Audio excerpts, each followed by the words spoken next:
আপনারা দেখেন কত সুন্দর কালার এবং আঠালো ভাব চলে আসছে। ভাতটা আস্তে আস্তে সবজিগুলো সব গলে গেছে। খুব দ্রুত যদি আমাদের পাতলা খিচুড়ি খেতে হয় অবশ্যই আমার রান্নাটা আপনারা ফলো করবেন। আসসালামু আলাইকুম, সবাইকে আমার চ্যানেলে স্বাগতম। শীত তো চলে যাচ্ছে, শীত উপলক্ষে আমি নানান ধরনের সবজি দিয়ে একটা ল্যাট্টা খিচুড়ি বানাবো। আমি আজকে খিচুড়িটা তৈরি করব রাইস কুকারে। একদম চলে যাচ্ছে, আমরা সেই শীতের সবজি দিয়ে এখন আমরা একটা পাতলা খিচুড়ি তৈরি করব প্রেসার কুকারে। যত ধরনের সবজি আছে বাসায় আমি সব কুচু কুচু করে কেটে দিয়েছি, কাঁচামরিচ এবং শাক সব একসাথে ধুয়ে রেখেছি।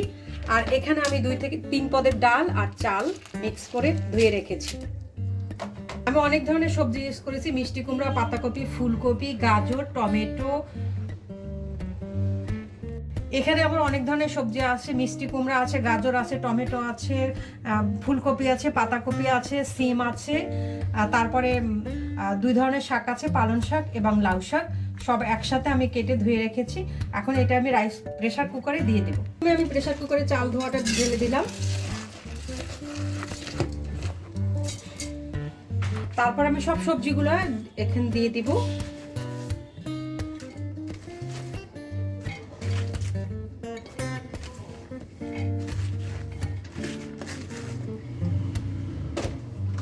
স্বাদ মতো লবণ 2 চামচ।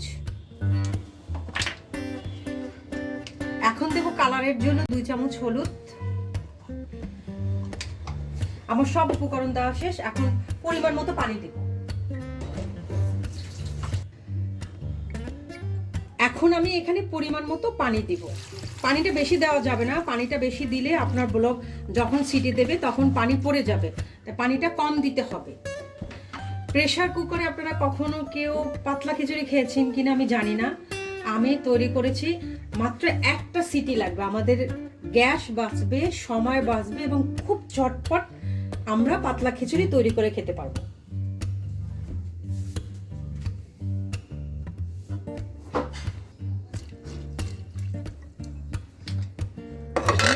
এখন ঢেকে দিলাম। চুলাটা একদম বাড়িয়ে দিতে হবে, একটা সিটি দিলেই চুলা বন্ধ করতে হবে। হয়ে যাক 5 মিনিটের জন্য।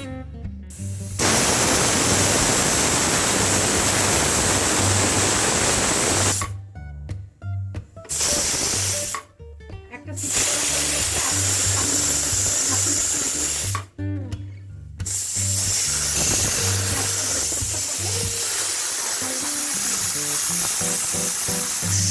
এভাবে করে হাওয়াটা বের করতে হবে।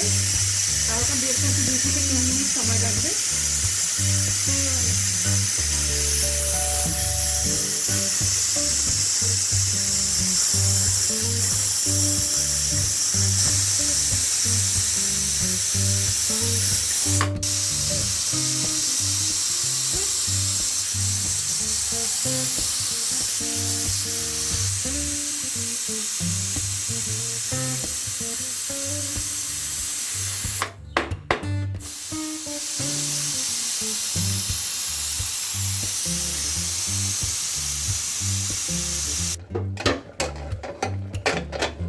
এই যে ঢাকনাটা খুলে ফেললাম। এখন আমি এটা নাড়া দেব। দেখেন সব সবজিগুলো গলে গেছে, চালটা আস্তে আছে কিন্তু সেদ্ধ হয়ে গেছে। যেহেতু আমি প্রেসার কুকারে দিয়েছি, আমি বেশি পরিমাণ পানি দিতে পারিনি। পাশে আমি আরেকটা চুলায় পানি ফুটিয়ে রেখেছি, জালটা আবার ধরিয়ে দিলাম। এখন আমি ফুটন্ত পানি দিয়ে দেব, যেহেতু এটা আমার পাতলা খিচুড়ি, পরিমাণ মতো পানি দেব। একটা বলক হইলেই আমি চুলা থেকে নামিয়ে ফেলব। যেহেতু আমার পানিটা ফুটন্ত, আমার বেশি জাল দিতে হবে না। আমার পাতলা খিচুড়িটা তৈরি করা হয়েছে। এখন এটাকে আমি পেঁয়াজ আর রসুন দিয়ে আর শুকনো মরিচ দিয়ে বাগার দিব। চুলাটা বন্ধ করে দিলাম। হলে এর ভিতরে আমি পেঁয়াজ আর রসুন দিয়ে দিব। আচ্ছা, মরিচটা পাশে হোক, আর এক পাশে আমি পেঁয়াজ আর রসুন দিয়ে দিই কাটা।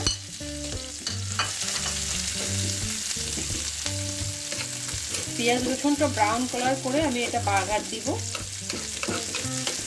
এক পাশে মরিচ ভাজা হচ্ছে আর এক পাশে আমার পেঁয়াজ রসুন ভাজা হচ্ছে। এখানে আমি কাঁচা ধনেপাতা আর পেঁয়াজের কলি আমি কেটে রেখেছি, সেটা দিয়ে দিব, কারণ আগে দিলাম না, এটার কালারটা নষ্ট হয়ে যাবে। এখন একদম সবুজ কালার থাকবে, তাই সবার শেষে আমি দিলাম। এটা শুধু গরম হলেই হবে।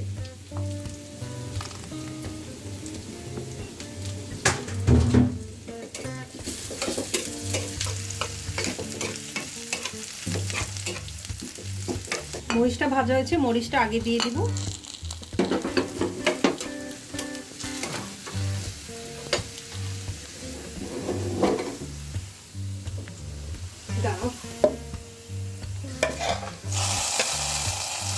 পেঁয়াজ রসুন ফোড়নটা দিয়ে দিলাম, আর আমি জাল দিব না। এখন এটা শুধু নাড়া দেব, নাড়া দিলেই আমার পাতলা খিচুড়ি হয়ে যাবে। এখন আমরা খাবার জন্য প্রস্তুত নিব।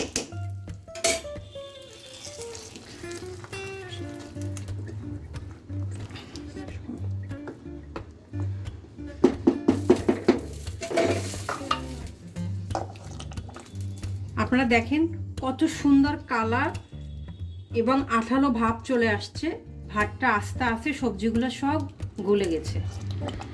খুব দ্রুত যদি আমাদের পাতলা খিচুড়ি খেতে হয়, অবশ্যই আমার রান্নাটা আপনারা ফলো করবেন। চলো